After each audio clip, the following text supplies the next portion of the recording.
પુષ્ટિ પુરુષોત્તમ ભગવાન શ્રી કૃષ્ણ પણ શ્રાવણ વદ આઠમના દિવસે પ્રગટ થયા અને પુષ્ટિ માર્ગનું પ્રાગટ્ય પણ વિક્રમ સંવત 1549 શ્રાવણ સુદ 12ના દિવસે થયું છે. ઠાકોરજીએ નિજ અનુગ્રહથી શ્રી મહાપ્રભુજી દ્વારા ભગવત પ્રાપ્તિના બધા અવરોધોને દૂર કરી જીવ સરળતાથી પ્રભુને પામી શકે, પોતાના અનુગ્રહથી પ્રમેય બળથી જીવ પ્રભુ સુધી પહોંચી શકે, એ માટે આ માર્ગ પ્રગટ કરાવ્યો. પોષણમ તદ અનુગ્રહ. પુષ્ટિ એટલે અનુગ્રહ, પુષ્ટિ એટલે કૃપા. પુષ્ટિ અને પુષ્ટિ પુરુષોત્તમનું પ્રાગટ્ય સાથે થયું. જેમ પ્રભુ નિત્ય છે, ભગવાનની કૃપાલુતા પણ નિત્ય છે. કારણ કે આ કલિયુગનો જીવ બધા સાધનો કરી શકે એમ નથી. જેને સમજ જ નથી સાધનો શું કરે. સાધન કરવા માટે સાધનની સમજ તો હોવી જોઈએ ને. તમારે મકાન બનાવવું છે તો આર્કિટેક્ટ કે એન્જિનિયરિંગનું નોલેજ તો હોવું જોઈએ ને. કોઈ પણ વસ્તુ સમજ વગર ના થઈ શકે.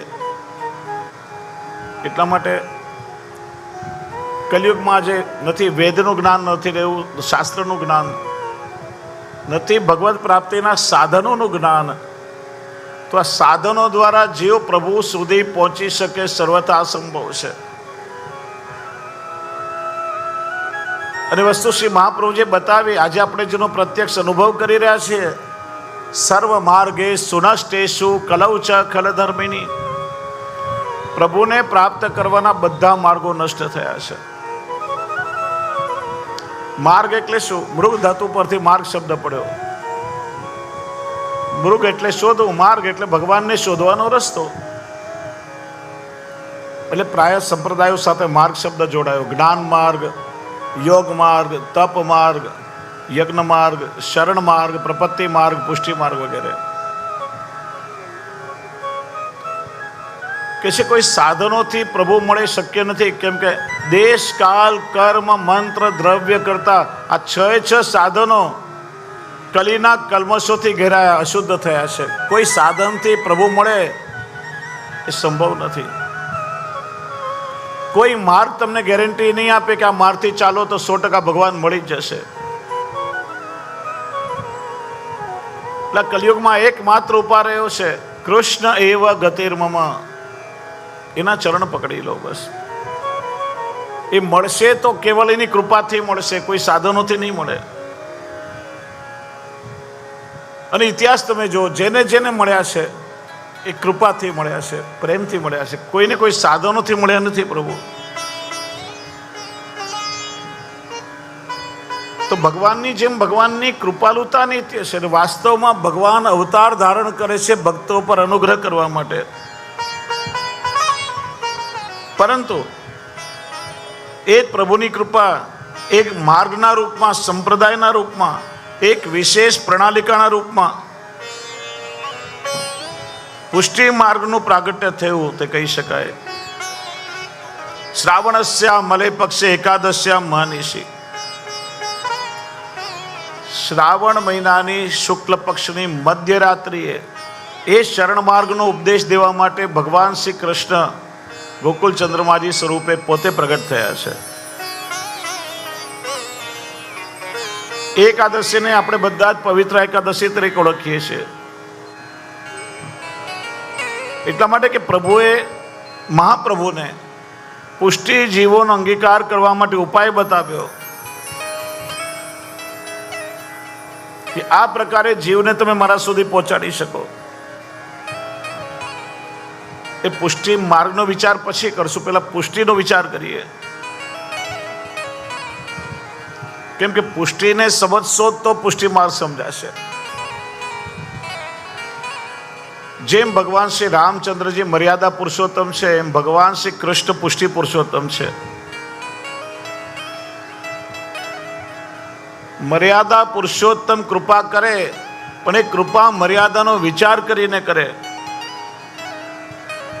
મર્યાદા પુરુષોત્તમ લીલા કરે તો પણ લોકવેદની મર્યાદાનો વિચાર કરીને કરે. જ્યારે પુષ્ટિ પુરુષોત્તમ કેવલ કૃપાનો જ વિચાર કરે, અન્ય કોઈનો વિચાર ન કરે. જીવના અધિકારનો કે જીવ કરેલા સાધનો એનો વિચાર કરીને પ્રભુ ફલ આપે એ મર્યાદા છે. જીવની યોગ્યતા કે પાત્રતા કે એના અધિકાર પ્રમાણે ફલ મળે એ મર્યાદા છે. એક નાનકડું ઉદાહરણ આપી પુષ્ટિ મર્યાદાનો ભેદ સમજાવું કે એક કરિયાણાનો વેપારી, એની દુકાનમાં એક ગ્રાહક આવ્યો, મારે 1 કિલો ખાંડ જોઈએ છે. કેટલા રૂપિયા? પેલો કે 50 રૂપિયા. પાકેટમાંથી 50 રૂપિયા કાઢીને આપ્યા. પેલા એ રૂપિયા ગલ્લામાં મૂક્યા, ત્રાજવા ઉપર ખાંડ મૂકી. 1 કિલોથી થોડું વધારે વજન થયું તો વધારાનું પાછું લઈને બરાબર કિલો થયું પ્રમાણસર એને પડીકું કરીને આપ્યું, લઈને ચાલ્યો ગયો. થોડી વારમાં એ વેપારીનો પોતાનો દીકરો આવ્યો, કહ્યું કે પપ્પા, મમ્મીએ કહ્યું છે કે ઘરે આજે મહેમાન આવવાના છે, ખાંડ ખલાસ થઈ ગઈ છે, 1 કિલો ખાંડ આપો ચા બનાવવા. પપ્પા કે હમણાં 1 કિલો લઈ જઈશ, વળી ખલાસ એટલે પાછો આવીશ, લેખ સાથે 5 કિલો લઈ જા. રૂપિયા ન લીધા. પેલો ગ્રાહક આવ્યો, રૂપિયા પણ લીધા, પ્રમાણથી વધારે થઈ તો પાછી લઈ પ્રમાણસર પડીકો કરીને આપ્યો. અને પોતાનો દીકરો આવ્યો તો રૂપિયા ન લીધા, જોઈતી હતી 1 કિલો ને આપી 5 કિલો. આ જ ભેદ પુષ્ટિ મર્યાદા વચ્ચેનો છે. મર્યાદામાં જીવ જેટલા પ્રમાણમાં સાધન કરે એ સાધન પ્રમાણે એને ફલ મળે છે, ન ઓછું કે ન વધારે. અને પુષ્ટિ માર્ગમાં ઠાકોરજી જ્યારે ભક્ત પર અનુગ્રહ કરે છે ત્યારે જીવના સાધનોનો કે અધિકારનો કોઈ વિચાર કરતા નથી. નિજ ઈચ્છાથી અનુગ્રહની વૃષ્ટિ કરે છે. એ જ પ્રભુની પુષ્ટિ છે. કૃપા, અનુગ્રહ, પુષ્ટિ આ બધા સમાનાર્થી શબ્દો છે. ચોથો શબ્દ છે પ્રસાદ. પ્રસાદ શબ્દનો અર્થ પણ કૃપા જ થાય, અથવા પ્રસાદ એટલે પ્રસન્નતા થાય. એટલે હાથમાં કોઈ પ્રસાદ આપે, પ્રસાદ એ પ્રભુની કૃપા છે, ભગવદ રૂપ છે, એટલે આપણને આમ પ્રસન્નતા થાય છે, હા મને પ્રસાદ મળ્યો. પુષ્ટિ પ્રભુ પુષ્ટિ જીવની કૃતિ નથી જોતા, સ્વભાવ નથી જોતા, બસ નિજ ઈચ્છાથી કૃપાનું દાન કરે છે. આ પ્રભુના અનુગ્રહનો અનુભવ કરવા માટે શ્રી મહાપ્રભુજીએ અનુગ્રહાવલંબન માર્ગ, પુષ્ટિ માર્ગ પ્રગટ કર્યો. પોતાની ચિંતન પરંપરાનું નામ શ્રી મહાપ્રભુજીએ પુષ્ટિ માર્ગ રાખ્યું છે.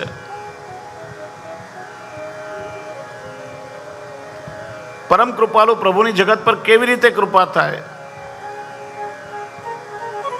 ભાગવતજીનો આખો 6ઠ્ઠો સ્કંદ એના માટે છે.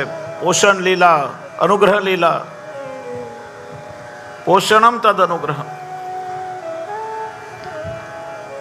અનુગ્રહ રૂપો ભગવત ધર્મ. આ કૃપા કે અનુગ્રહ પ્રભુનો સૌથી મોટો ધર્મ છે, જેના વડે ઠાકોરજી પોતાના નિજજનોને લૌકિક અલૌકિક ફલનું દાન કરે છે.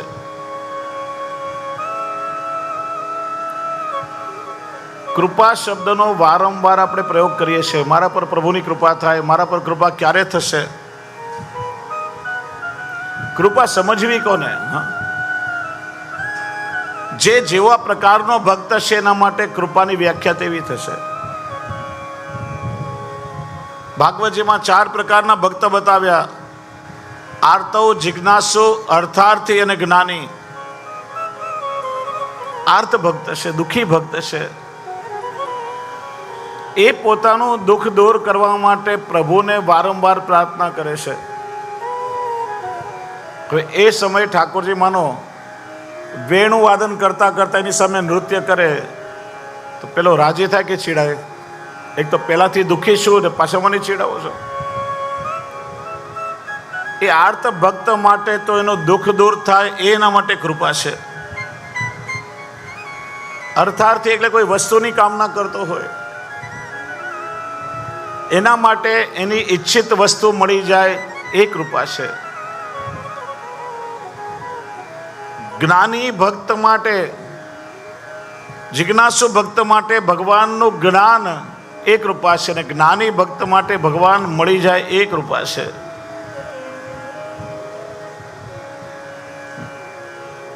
જેવો ભક્ત એના માટે કૃપાની વ્યાખ્યા એવી. શ્રી મહાપ્રભુજી કહે છે કે કૃપા એ પ્રભુનો સર્વોપરી ધર્મ છે, જેના દ્વારા જીવને લૌકિક અલૌકિક ઉત્તમ ફલનું દાન પ્રભુ કરે છે. આ કૃપાના બે રૂપ છે, સાધારણ કૃપા અને વિશેષ અનુગ્રહ. જેના પર ભગવાનનો સાધારણ અનુગ્રહ થાય, એના આલોક સંબંધી કે ભગવત સંબંધી જે કંઈ મનોરથો મનમાં છે એ ઠાકોરજી પોતાના અનુગ્રહથી પૂર્ણ કરી દેશે.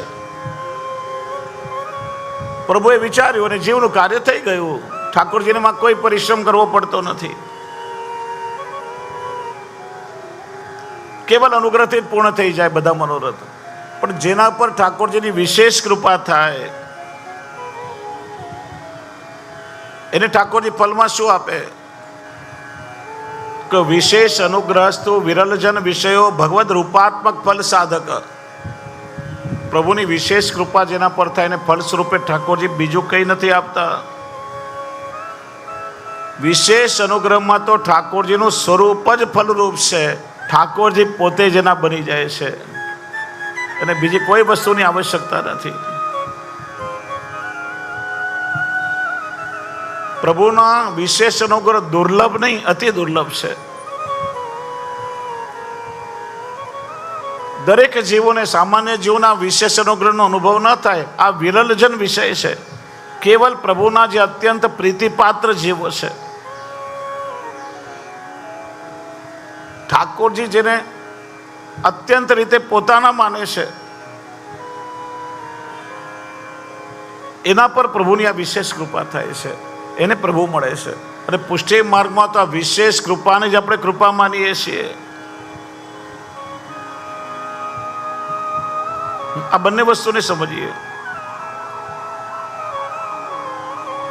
કૃપા એક વિશેષ પ્રકારનો ધર્મ છે. કાલાદિ બાધક અનુગ્રહ પરિણામ વીર્ય વિશેષ રૂપો ભગવત ધર્મ પુષ્ટિ. કે છે જીવના પોતાના સુખમાં કે કલ્યાણમાં ત્રણ વસ્તુઓ બાધક છે. ભાગવતજીમાં બતાવ્યું, કાલ, કર્મ અને સ્વભાવ. આ ત્રણ વસ્તુથી ભગવાન સૃષ્ટિનું સંચાલન કરે છે, બેલેન્સ કરે છે. આ ત્રણેય કાલ, કર્મ અને સ્વભાવ મહાબળવાન છે. સામાન્ય રીતે જીવનું એની સામે કંઈ ચાલતું નથી. પ્રભુ પણ એ સારી રીતે જાણે છે. એટલે ભગવાન પોતાના વીર્ય એટલે અસાધારણ પ્રમેય બલથી, પરાક્રમ વડે, પોતાના સામર્થ્યથી પ્રભુ કાલ, કર્મ કે સ્વભાવનું અતિક્રમણ કરે અને ભક્તનું કલ્યાણ કરે છે, કૃપાનો અનુભવ કરાવે છે. એ જ કૃપારૂપ ધર્મને પુષ્ટિ કહેવામાં આવે છે.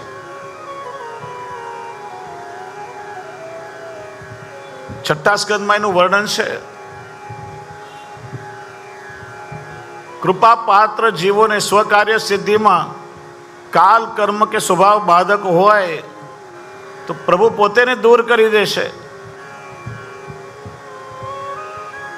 અજામિલ આખ્યાનમાં આવે છે કે અજામિલે અનેક પાપ કર્મ કર્યા હતા. ચોરી, જુગાર, લૂંટપાટ, ઠગાઈ, લોકોને છેતરતો, કોઈ દુષ્કર્મ બાકી નહીં હતું. હવે એના ઉદ્ધારમાં એણે કરેલા કર્મો બાધક હતા. કરેલા કર્મોનું ફળ ન ભોગવે ત્યાં સુધીનો ઉદ્ધાર સંભવ જ નથી. જો કર્મનો સિદ્ધાંત છે બહુ અટલ છે, કોઈને બદલી ન શકે. કેમ કે સ્વયં ભગવાને બનાવેલું સૃષ્ટિનું સંચાલન એનાથી થાય છે. પાપ કર્મ અને પુણ્ય કર્મ બંનેનું ફળ ભોગવવું પડે છે. જીવનમાં આવનારા દુઃખ અને સુખ એ કર્મોનું પરિણામ છે. ઘણીવાર લોકો ઘણા બધા પાપ કર્યા હોય પછી આમ તીર્થોમાં નાવા જાય, દાન દક્ષિણા કરે, માળાઓ કરે, યજ્ઞયાગ કરે, વિચારે કે આ સાધનોથી મારા પાપ ધોવું. પણ આ પાપને ધોવાનું કોઈ ડિટર્જન્ટ આ જગતમાં નથી. પુણ્યનું ફળ પણ ભોગવવું પડે છે અને પાપનું ફળ પણ ભોગવવું પડે છે. અને આ કર્મનો સિદ્ધાંત અટલ છે. એક નાનકડું ઉદાહરણ આપીને સમજાવું. એક માણસ રસ્તામાંથી પસાર થતો હતો ગામડામાં, સરસ કેસર કેરીનો બગીચો આવ્યો, ઓર્ગેનિક પાકી કેરીઓ ઝાડ પર લટકતી હતી. એને જોઈ એટલે મન થયું. કેરી જોઈ કોણે? આંખે. આંખ ચાલીને ન જઈ શકે, ચાલીને ગયા પગ. પગ કેરી તોડી ન શકે, ઝાડ પર ચડ્યો અને હાથોથી કેરીઓ તોડી. જોઈ આંખોએ, ચાલીને ગયા પગ, તોડી હાથોએ, ચાખી જીભે, રાખી પેટે. પેલો બગીચાનો માલિક ત્યાંથી પસાર થઈને જોયું કે આ ચોરી કરીને ખાય છે. ત્યાં લાકડી હતી, પકડીને જોરથી પીઠમાં ફટકારી. માર કોણે ખાધો? પીઠે. ધ્યાનથી સાંભળો. જોઈ આંખોએ, ચાલીને ગયા પગ, તોડી હાથોએ, ચાખી જીભે, રાખી પેટે, માર ખાધો પીઠે. અને દર્દ થયું તો આંસુ ક્યાંથી નીકળ્યા? આંખમાંથી. કેમ કે જોઈ હતી કોણે? આ કર્મનો સિદ્ધાંત એ ત્યાં જ લઈને આવે આપણને, કોઈનાથી બચે નહીં. આ કર્મથી સૃષ્ટિનું સંચાલન કરે છે. કોઈ પાપ કર્મ કરવામાં બાકી નથી રાખ્યું અજામિલે. જ્યાં સુધી કર્મોનું બેલેન્સ શૂન્ય ન થાય ત્યાં સુધી ઉદ્ધાર શક્ય નથી. પણ ઠાકોરજી એવી કૃપા કરી કે અંતિમ સમયમાં અનાયાસે પુત્રને બોલાવવા નારાયણ નારાયણનું સ્મરણ કર્યું અને કરેલા કર્મો બધા બળી ગયા અને ઠાકોરજીનો ઉદ્ધાર કરી દીધો છે. ઉત્તમ લોકમાં સ્થાન મળ્યું. કે છે અંતિમ સમયમાં 3 યમના દૂતો લેવા આવ્યા અને યમના દૂતોને જોઈને ગભરાઈ ગયો. ભાગ્યશાળી હતો કે કાળ દેખાયો એને. અને એટલે પુત્રને બોલાવવા માટે પ્રભુનું સ્મરણ કર્યું. આપણને કાળ દેખાશે નહીં. પ્રત્યેક જીવને 3 યમદૂતો લેવા આવે છે. કેમ કે 3 પ્રકારે માણસ કર્મ કરે છે: મનથી, વાણીથી ને ક્રિયાથી. તમે કોઈના વિશે ખરાબ વિચારો, માનસિક કર્મ થયું. પાગલપન, ડિપ્રેશન, હાઇપરટેન્શન, આ બધું એ કર્મનું ફળ છે. વાણીથી તમે કોઈની સ્તુતિ કે નિંદા કરો, એ વાચિક કર્મનું ફળ થયું. અને ગુજરાતીમાં કહેવત બધા જાણે, ખાડો ખોદે પેલા પડે. ક્રિયાથી કોઈનું બુરું કરશો, આ બધા પણ જાતે ભોગવવા પડે છે. એટલા માટે જેમ ધ્રુવજીની માતાએ ધ્રુવજીને ઉપદેશ આપ્યો કે બેટા, મનથી કોઈનું ખરાબ વિચારવું નહીં, વાણીથી કોઈનું બુરું બોલવું નહીં, ક્રિયાથી કોઈનું ખરાબ કરવું નહીં. કેમ કે આ 3 ફળ છેવટે આપણે ભોગવવા પડે છે. અને એટલા માટે તો શ્રી મહાપ્રભુજીએ મન, કર્મ અને વચનને પ્રભુની સેવામાં જોડી દીધા છે કે 3માં કોઈ વિકાર જ ના આવે. સતત પ્રભુ સાથે જોડાયેલા રહે. મનથી પ્રભુનું સ્મરણ થયા કરે, વાણીથી પ્રભુના ગુણગાન ગવાય, હાથથી તમે ઠાકોરજીની સેવા કરો.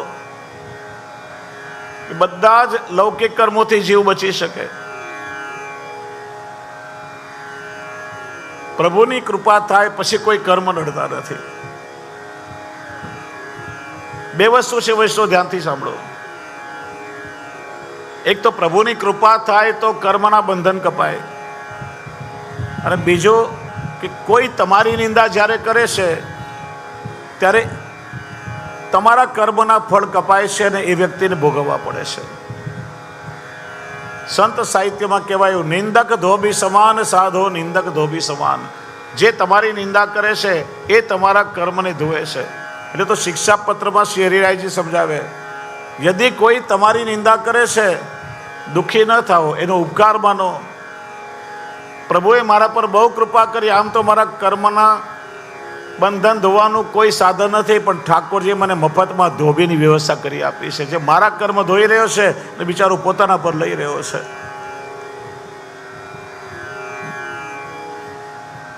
તો કર્મ ન ભોગવવા પડે. કૃપાથી ઠાકોરજીનો ઉદ્ધાર કરે છે, જેમ અજામિલનો કર્યો. એટલે શ્રી મહાપ્રભુ આજ્ઞા કરે છે, અજામિલાથી દોષાણામ નાશકોનું ભવે સ્થિત. કૃપામાં એ સામર્થ્ય છે. બીજું ઉદાહરણ બતાવ્યું વૃત્રાસુરનું.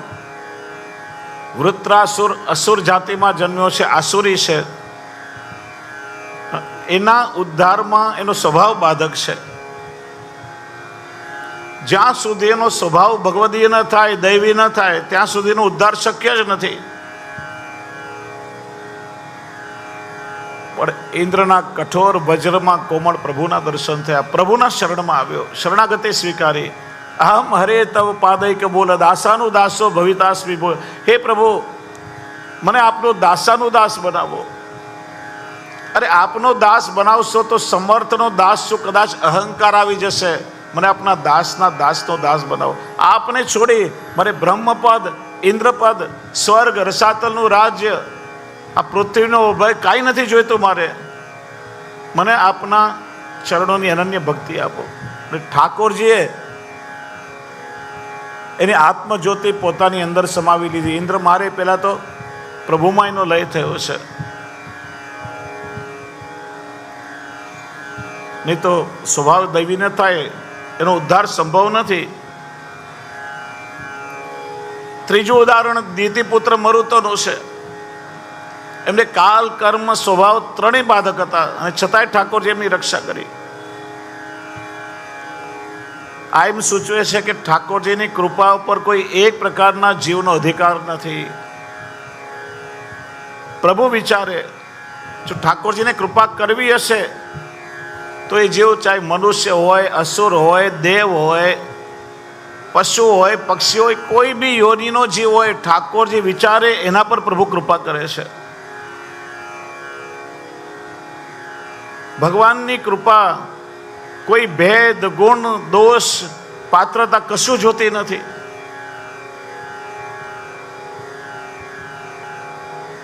જેવા સમર્થ પ્રભુ એવી સમર્થ પ્રભુની કૃપા.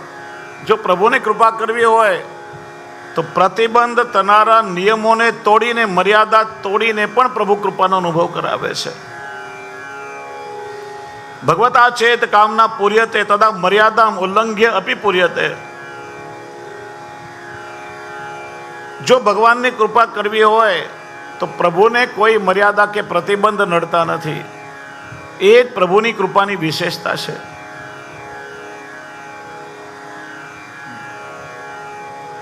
પ્રભુની કૃપા તમે જો ભાગવતજીમાં શું કહ્યું? કૃષ્ણ પ્રગટ થયા, બહુ પ્રાકૃત શિશુ. પ્રાકૃત કરશો તો પ્રકૃતિને આધીન, જેનામાં સત્વ, રજ, તમ આ પ્રકૃતિના ગુણો હોય, પ્રકૃતિના આધીન પ્રાકૃત. ઠાકોરજી પ્રાકૃત છે. શ્રી વલ્લભ માટે કહ્યું પ્રાકૃત ધર્મનાશ્રયમાં આપણે જોયું તો ઠાકોરજી પ્રાકૃત કેવી રીતે હોય? બહુ સુંદર સુબોધનીજીમાં મહાપ્રભુજી બતાવ્યો. આ પ્રાકૃત શિશુનો અર્થ શું થયો? કે જીવની પ્રકૃતિને અનુકૂળ થઈને લીલા કરનારા એવા પ્રભુ પ્રગટ થયા છે. એ પુષ્ટિ છે ઠાકોરજીની. જે જીવ જાતિ હોય કોઈ રે, એને તત્ક્ષણ સર્વ સુખ હોય રે. એવો માર્ગ શ્રી વલ્લભ વર્ણો રે, જ્યાં નહીં પ્રવેશ વિધિ હરનો રે. ભક્ત જે જાતિનો હોય, જે સ્વભાવનો હોય, એ જીવ હોય, એ જાતિના, એ સ્વભાવના થઈને ઠાકોરજી એના પર કૃપા કરે. પ્રભુ એના પોતે બની જાય છે. આપણે બધા જ જાણીએ છીએ દસમા સ્કંદની લીલામાં કૃષ્ણ પરબ્રહ્મ પૂર્ણ પુરુષોત્તમ છે. તો બ્રજમાં ગોવાળ બનીને રહ્યા છે. કોઈ ગોવાળિયાને એવું નથી લાગ્યું કૃષ્ણ મારો ભગવાન છે કે મારાથી બહુ મોટો છે. અરે કૃષ્ણ તો અમારો પોતાનો છે, અમારા માનો એક છે. એટલી આત્મીયતા ઠાકોરજી એમને આપી છે. પ્રભુ સાથે ખેલ્યા છે, સાથે બેસીને ભોજન કર્યું છે, અનેક લીલાઓ કરી. પ્રાકૃતનો શું બતાવ્યો? પ્રભુ વનમાં પધારે તો વન્ય જીવોના, ગામમાં પધારે તો ગ્રામ્ય જીવોના, નગરમાં પધારે તો નાગરિક જનોના. જ્યાં પ્રભુ પધાર્યા છે ત્યાં તેવા બનીને રહ્યા છે. વ્રજમાં ગોવાળ બનીને રહ્યા, દ્વારકામાં રાજા બનીને રહ્યા છે. શ્રી મહાપ્રભુજી કહે છે પ્રભુની કૃપા અસીમ છે ને કોઈ સીમા નથી. શ્રી મહાપ્રભુજી સુબોધનીજીમાં વર્ણન કરશે કૃપા ચ સર્વ ધર્મ ધર્મીભ્યો બલિષ્ઠાત. અરે ભગવાનની કૃપા ધર્મ અને ધર્મીથી પણ બળવાન છે. એટલે યમરાષ્ટકમાં શું કહ્યું?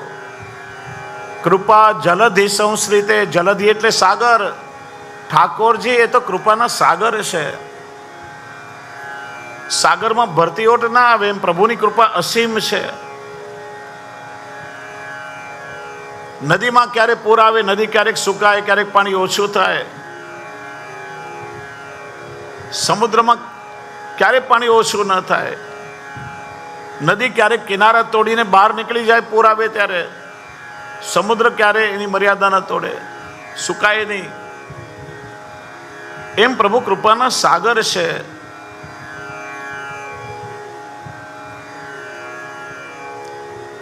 અને એટલા માટે પ્રભુમાં અનેક ધર્મો બિરાજે છે.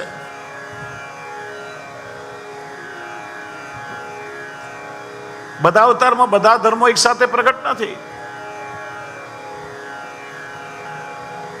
તમે ભાગવત જે વાંચો, અને પુરાણ વાંચો, જે અવતાર પ્રભુ ધારણ કરે છે એ અવતારમાં જે અવતાર કાર્ય કરવા માટે જેટલા શક્તિ સામર્થ્યની આવશ્યકતા હોય એટલા ધર્મો પ્રભુ એ અવતારમાં પ્રગટ કરે છે. દરેક અવતાર પૂર્ણ અવતાર નથી.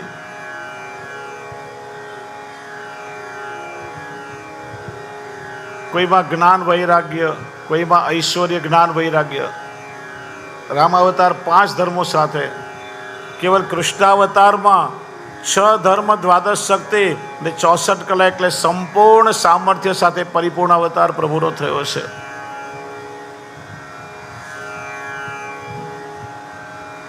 દરેક ધર્મમાં દરેક અવતારમાં દરેક ધર્મ પ્રગટ ન હોય, પણ આ જે કૃપા નામનો ધર્મ છે, કોઈ પણ અવતારમાં નિત્ય પ્રભુની સાથે પ્રગટ હોય. અલ્પ પણ ન થાય ને તિરોહિત પણ ન થાય. વાસ્તવમાં જુઓ તો ભક્ત પર કૃપા કરવા માટે ઠાકોરજી અવતાર ધારણ કરે છે.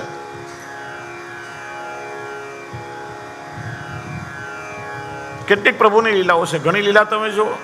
નાનકડા મુગ્ધ બાળક બનીને સૂરદાસજી એક પદમાં કહે છે, ઠાકોરજી ઉમરો લંગતા ખેલી જાય છે, ઠાડા નથી થઈ શકતા. કે 100 બલ કહા ગયો જો ગોવર્ધન ધર્યો. 100 બલ કહા ગયો જાતે હિરણ્યકશ્યપ વિદાર્યો. નાનકડા મુગ્ધ બાળકની જેમ પ્રભુ લીલા કરે છે. ક્યારેક સરખું બોલતા ના આવડતું હોય, બાળકની જેમ કાલી ગેલી ભાષામાં બોલે. મૈયા શીખડાવે બોલતા તો ગીતાનો ઉપદેશ પણ આપે. એટલા પ્રભુની જે વિરુદ્ધ ધર્માશ્રય લીલા છે, પુષ્ટિ માર્ગને સમજતા પહેલા પ્રભુના વિરુદ્ધ ધર્માશ્રયત્વને સમજવું જોઈએ. પ્રભુ કેવા છે? કર્તુમ અકર્તુમ અન્યથા કર્તુમ સર્વ સમર્થ. વિરુદ્ધ ધર્માશ્રય, કરવાનું પણ કરે, ન કરવાનું પણ કરે, એક સમયે અનેક લીલાઓ પણ કરી શકે. ઠાકોરજી માટે કોઈ પણ વસ્તુઓ સંભવ નથી.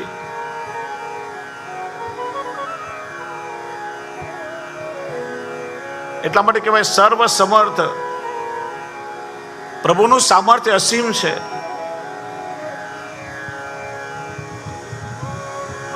એટલે ઠાકોરજી પોતાના સંપૂર્ણ સામર્થ્યથી ભક્ત પર કૃપા કરે છે.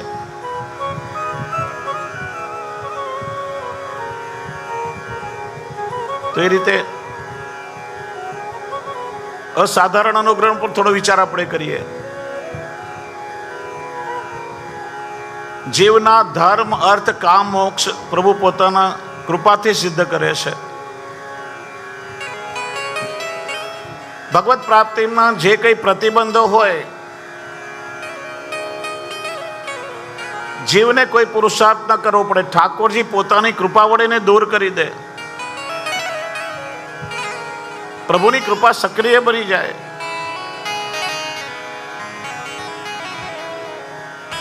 જે અત્યંત કૃપાપાત્ર જીવો છે, જે કેવલ કૃપાવલંબી હોય છે, સારસ્વત કલ્પની લીલામાં અનંત પ્રકારે અસાધારણ કૃપાના અનુભવ થયા છે. પ્રભુ નિત્ય લીલા ધામને છોડીને ભૂતલ પર પધાર્યા છે. લીલાથી વિખૂટા પડેલો જીવનો ઉદ્ધાર કરવા માટે પોતાના નિત્ય લીલા ધામને જ વ્રત સ્વરૂપે ભૂતલ પર પ્રગટાવ્યું છે. ગ્વાલ બાલ સાથે અનંત લીલા કરી તો ગોપીજનો સાથેની જે સૌંદર્યની પરાકાષ્ઠારૂપ અનેક લીલાઓ કરી, કોઈ પણ સાધન કર્યા વગર ઠાકોરજી એમને પરમાનંદનું સ્વરૂપાનંદનું દાન કર્યું છે. કોઈ પરિશ્રમ નથી કરાવ્યો. પોતાના સ્વરૂપમાં આસક્તિ કરાવી ઠાકોરજી એમને પરમાનંદનો અનુભવ કરાવ્યો. એ ઠાકોરજીના વિશેષ અનુગ્રહનું ઉદાહરણ છે. વેદો ઉપનિષદો કહે છે કે પ્રભુ પૂર્ણ કામ છે, એમને કોઈ કામના જ ન હોય, છતાંય નાના બાળકની જેમ યશોદાજી પાસે સ્તનપાનની યાચના કરે છે. આખા જગતનું જે પોષણ કરે છે એ પ્રભુ ભક્ત પાસે ભૂખ્યા થઈને પધારે છે. જે પરમાત્મા અસીમ છે, સર્વવ્યાપી છે, તો યશોદા મૈયા એક નાનકડા દોરડાથી બાંધી જે છે, જેની કોઈ સીમા નથી, આદિ નથી, અંત નથી, તો એક મૈયાના દોરડાથી બંધાઈ જાય. તો કૃપાનો અર્થ શું થયો કે ભગવાન પોતાનો આગ્રહ છોડે અને ભક્તના આગ્રહને વશમાં થઈને પ્રભુ લીલા કરે. એનું જ નામ છે અનુગ્રહ. ભક્તના મનોરથ પૂરા કરે, પોતાના ભક્તોને સુખ આપવા, એમના સ્વરૂપને અમૃતમય બનાવવા ઠાકોરજી વનમાં પધારે, વેણુનાદ કરે, સર્વના મનને હરી લે, ગોવર્ધન ધારણ કરી એમના સર્વ પ્રકારના અન્યાશ્રય છોડાવે, ભક્તોના રક્ષણ માટે 7 દિવસ ગોવર્ધન ધારણ કરે. પ્રભુ આત્મારામ છે, આત્મામાં રમણ કરે, છતાંય વ્રજ ભક્તોનો મનોરથ પૂર્ણ કરવા માટે એમની સાથે રમણ કરે. આ બધો જ અસાધારણ અનુગ્રહનું સ્વરૂપ છે. અને એવું ના માનશો કે એ સમયમાં અસાધારણ અનુગ્રહ હતો, આજે પણ શ્રી મહાપ્રભુજીની કૃપાથી વર્તમાન સમયમાં જે દૈવી જીવો છે, પુષ્ટિ ભક્તો છે, આજે પણ એમને એ કૃપાનો અનુભવ થતો જ રહ્યો છે ને થઈ રહ્યો છે શ્રી વલ્લભની કૃપાથી.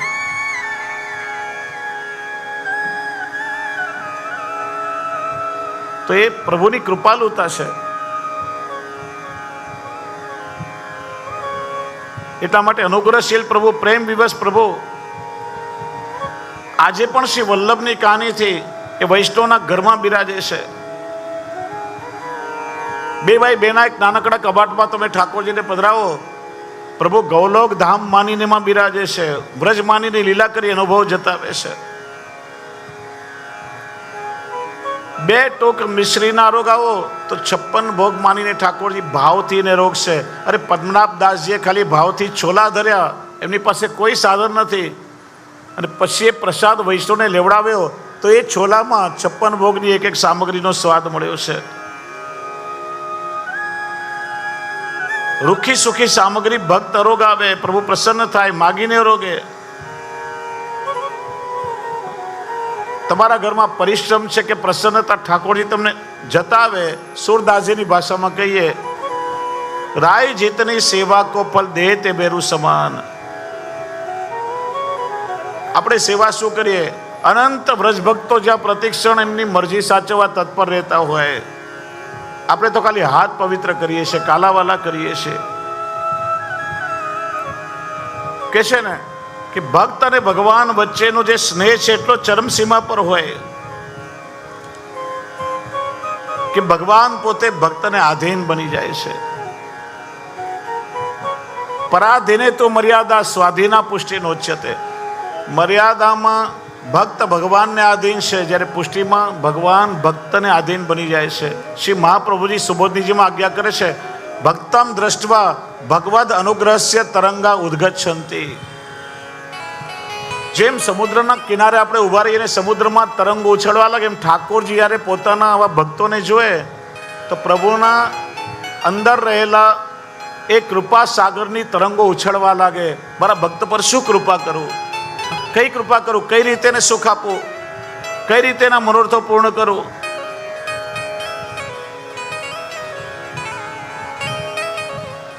ઠાકોરજી અતિ પ્રસન્ન થાય. આ ઠાકોરજીની કૃપાનું સ્વરૂપ છે. અને ભક્તને ઠાકોરજી જુએ ને ત્યારે અત્યંત કૃપાળુ બની એવું કઈ ઠાકોરજી એને કૃપાનું દાન આપી દેશે કે જે દુર્લભ હોય, જે ભક્ત પોતાના પુરુષાર્થથી ન પામી શકે. એટલે ઠાકોરજી પણ અધેય દાન છે ને આપણા શ્રી વલ્લભ પણ અધેય દાન દક્ષ છે. જીવના સાધનથી જે સુલભ ન હોય, શું ઠાકોરજી પામવું આપણા માટે સુલભ છે? તો શ્રી વલ્લભે કૃપા કરી એ અધેય દાન આપણને આપ્યું છે. સ્વભાવથી કર્મથી કોઈ પણ રીતે જીવને વસ્તુ મળવી સંભવ ન હોય એનું દાન ઠાકોરજી કૃપા કરીને કરે છે. ભગવદ્ ગીતાના વિષયમાં આપણને ખબર છે, અર્જુને જ્યારે ઠાકોરજીને પ્રાર્થના કરી, પ્રભુએ એને દેવે ચક્ષુનું દાન કર્યું, વિશ્વરૂપ સ્વરૂપના દર્શન કરાવ્યા અને સાથે સાથે એને સમજાવ્યું કે હે અર્જુન, આ તને મેં જે વિશ્વરૂપ સ્વરૂપના દર્શન આપ્યા છે એ મેં મારી કૃપાથી આપ્યા છે. જે દર્શન વેદથી, તપથી, ધ્યાનથી, યજ્ઞથી, કોઈ સાધનથી શક્ય નથી. કેવલ તારી અનન્ય ભક્તિ પર પ્રસન્ન થઈ મારી કૃપાથી મેં તને દર્શન કરાવ્યા છે. જો અહીંયા અનન્ય ભક્તિ, કૃપાલબ્ધ ભક્તિની જ વાત કરી છે. કારણ કે એ અનન્ય ભક્તિ કૃપા વગર પ્રાપ્ત ન થાય. જીવને ક્યારે સાધન વડે પ્રાપ્ત ન થાય, એ ઠાકોરજીની કૃપા વડે પ્રાપ્ત થાય છે. પ્રભુની કૃપા થઈને ક્ષણ માત્રમાં સુલભ થઈ ગયું. જ્યારે ઠાકોરજીની કૃપા થાય, જીવને આશ્ચર્ય થાય છે. તો નથી મારામાં રૂપ, નથી મારામાં કોઈ ગુણ, નથી મારામાં લાયકાત, નથી મારામાં પાત્રતા, નથી મેં કોઈ સાધન કર્યા, અને છતાંય ઠાકોરજીએ મારા પર આવી કૃપા કરી. એટલે વૈષ્ણવ ઘણી વાર ગાતા હોય, હું તે શું જાણે વાલે મુજમાં શું દીઠું રે, વારે વારે સામું વાળે મુખ લાગે મીઠું રે. હા, પ્રભુ કેવી કૃપા કરે છે. નથી મારામાં રૂપ, ગુણ, કોઈ વસ્તુ, કોઈ સાધન કઈ નથી, છતાંય એ કૃપા કરે છે વારંવાર. આ પ્રભુની કૃપા છે. વઢુને તરછોડું તો એ પૂઠે પૂઠે આવે. જ્યાં ઋષિ મુનિઓ તપ કરે, હજારો વર્ષ સ્તુતિ કરે, કેટલાય સાધનો કરે, એના દર્શન પણ જેને દુર્લભ છે, ત્યાં કોઈ પણ સાધન કર્યા વગર પ્રભુ જીવનો હાથ ન છોડે. આનાથી મોટી બીજી કઈ કૃપા હોય?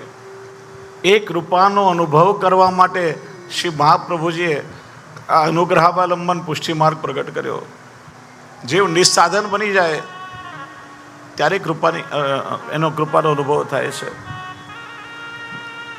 જ્યાં સુધી પોતાના સાધન સામર્થ્યનું ગુમાન હોય ત્યાં સુધી અનુભવ ન થાય. ઠાકોરજીની કૃપા કોના પર થાય, કઈ રીતે? તો આવતીકાલના સત્રમાં આવી ચર્ચા કરશું. કેમ કે બિલકુલ સંધ્યાઆરતીનો સમય થયો. મેં શયનભોગ ધરી લગભગ 7:30 પહેલાં ઠાકોરજીને શિલાજીમાં પધરાવવાનું છે. ત્યાં ખૂબ સુંદર પુષ્પ નિકુંજનો મનોરથ છે. દ્વારકાધીશ પ્રભુ, શિલાજી પ્રભુ સાથે બિરાજશે.